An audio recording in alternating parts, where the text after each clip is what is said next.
Sefo, your secondary last year took a big jump. I think from about 256 yards per game to only 218 yards per game allowed last year. No, you don't like to compliment the group you go against every day in fall camp, but what do you think about the improvement that group can have even going into this year that leads you to believe they can be even better?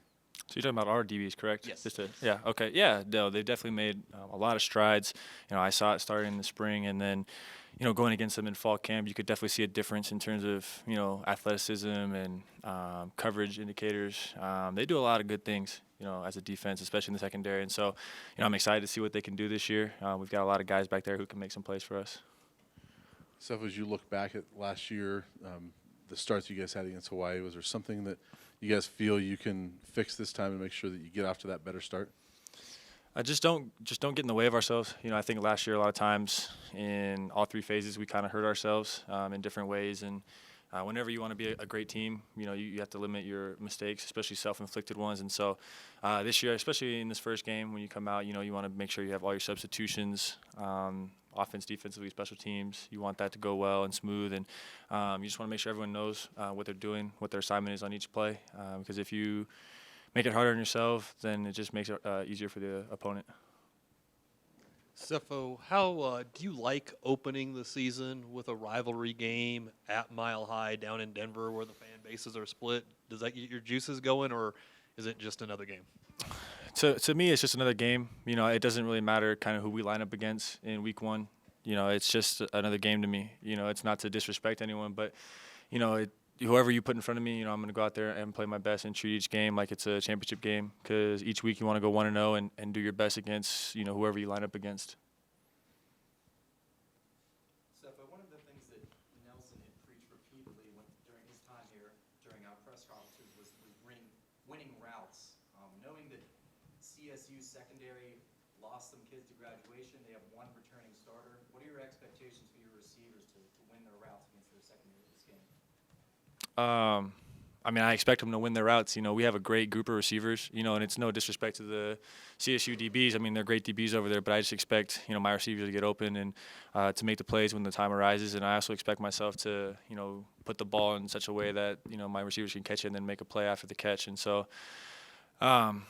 yeah, we just want to go out there and make plays. I don't care how good the DBs are on the other side. I expect our receivers, because they're a great group of receivers from Devin to Shea to Bobo and, all the other receivers that are going to play in this game upcoming and in the rest of the season. I just expect them to get open. How much more comfortable are you with the tweaks in the offense, things that you might not have learned last spring, and how long into camp did it take you to reach that comfort level? I'd say pretty quickly. I kind of learned the, nuances and tweaks, as you put it, that came into the game plan. There weren't big changes. I think there's a misconception. There's a lot of different and mind-blowing things that we put in on offense. But, for the most part, I'm really comfortable with what we're doing, especially the game plan going in this week. There's a lot of good things that we have that we feel like we can use against CSU. And so I'm pretty excited to do all that and just basically to get back out there and play again. Sefo, what have you seen from Bryce Bobo this preseason? And since Juwan Winfrey went down, do you sense maybe he's looking at this as a challenge to accept? Yeah, definitely. Bryce has definitely stepped up since Juwan got injured, which was an unfortunate event.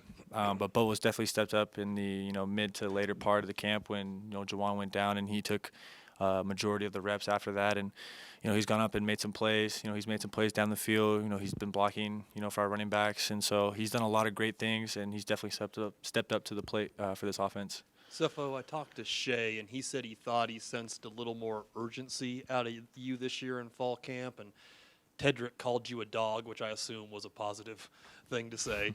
But as you enter this final season, your senior year, your last chance to leave a legacy here, is your approach any different, or how are you approaching this, your final season? I don't think it's different. I just think there may be a heightened sense of focus. When you realize that it's kind of twofold for me. When you break your foot and then there's the opportunity that you can't play again, there's a realization setting in of, you can't play again. And then when I get blessed and I'm able to come back and play this year, and it's also my senior year, there's also the realization of, there's only so many snaps left of college football for me, and you never know when you or anyone else could get hurt again, and then it's done. Because anything with football or anything in life can be taken from you, and I think a lot of times we take it for granted. And so there's definitely a heightened sense of focus from me, and definitely holding more people accountable on offense, because I realize how good we can be all across the board. And so I just think I should hold myself and everyone accountable, because I know what we can accomplish, and we have high goals of ourselves. And if you don't hold yourself and others accountable, then you won't ever reach those goals. The offensive line came under a little bit of heat last year. What have you seen from the guys up front? Do you like the progress they've made? Yeah, it's tough to hold my offensive line accountable, when you have 23 or so different lineups up there and you're juggling everyone around. And so, for the situations that they were put in last year, I believe they did a really good job. And, I've been really impressed this fall camp with how they've been working.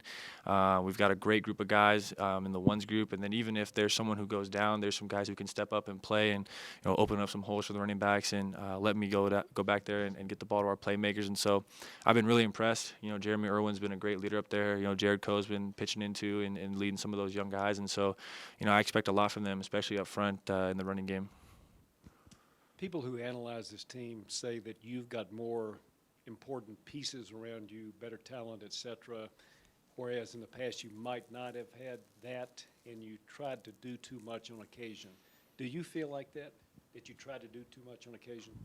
Yeah, definitely. At times we were in tight situations, whether it be, most of the time it was when we were down by a couple points, and I think I tried to get it all back at once, which is can get you into trouble a lot. And that's where I think it was 2 seasons ago where you get a lot of those interceptions and poor decision making, even that came in even the last year. And so, it's a realization to myself that you don't have to do it all, and that you have playmakers around you, and you just got to make whatever the defense gives you, you just take it. If it's a flat to the running back, just give it to him and let him go make the play. He's a better runner than I am. There's guys on this team that can make plays now, and so instead of trying to go for the big one downfield, it's not always the best move. Does having a better defense kind of help you as well on offense, feeling like you don't have to do as much because your defense isn't as bad as it was earlier in your career?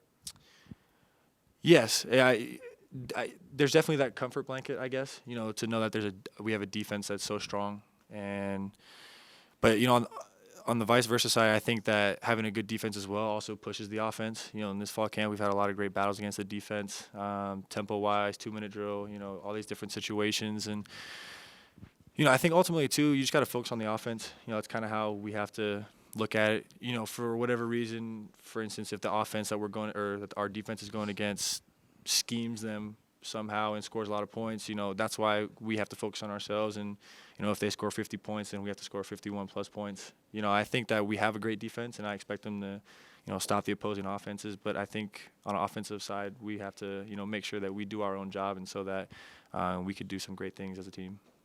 Sefo, when you get out there and finally take that first snap in front of a live crowd, live game, all that kind of stuff, is that going to be a sense of relief? Are you going to be nervous, butterflies?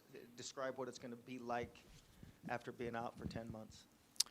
I'm not wearing a visor this year, so I'll probably be smiling and you'll probably see it. It's probably be a relief. I think if you would have asked me, I don't know, a couple of days, a week after I broke my foot, I would have just been like, I don't know if I'm going to make it back. I just want to take it one day at a time. And so to be in the position that I'm in and to know that I made it is a great feeling. There'll be some butterflies. I'm excited. I want to go back out there and play. But, for the most part, I'll be locked in and ready to play with my teammates. This is your third time actually playing against CSU, and I know you guys just take it week by week, but is there a staple of what they do that stands out to you on the field? I guess, for example, like in Oregon, everyone talks about their speed. Is there something CSU sort of, you sense, builds their team around? It's my third time playing against them, and, for me, I know a lot of people make a whole bunch about the rivalry and everything, but they're a good team, as much as people want to look down upon them. I mean, CSU is a really tough team, especially on defense. Those front seven guys that they have, especially their linebacking core. Especially last year, they had some great guys, and every year they play us tough. It's a rivalry game. Up front they're strong. They've got some returners up there as well, and so I expect a battle. I expect us to do well and execute our operation on offense, but I expect a battle. They're not just going to roll over and let us win. You had lofty goals as a team a year ago. You have lofty goals again this year. What's the difference that pushes you from what last year was to what you want it to be this year? I kind of mentioned it earlier, but the ability to hold people accountable and for those guys to be okay with people yelling at them or having constructive criticism for them.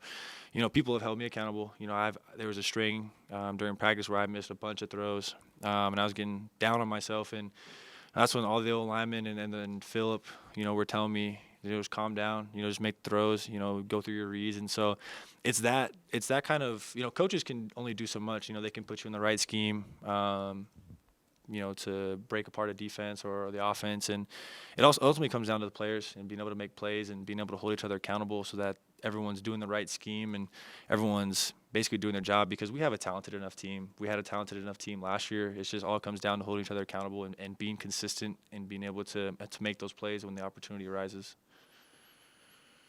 Any more questions for Sefo? Why no visor?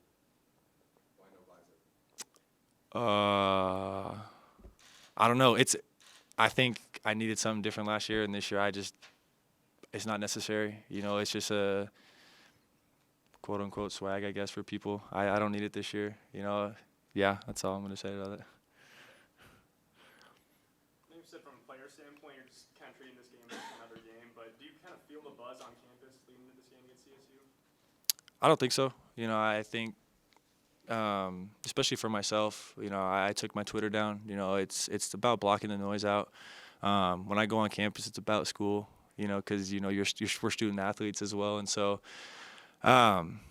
there may be a buzz about campus. You know, I'm not really sure, but I'm just focused on my teammates and the coaching staff and everyone a part of this program, because you know it is a big game. You know, it's the first game of the year, and you want to start off on the right foot, and so. There may be a buzz, but I'm just focused on myself and my teammates. All right. Thank you, Sefo. Thanks, guys.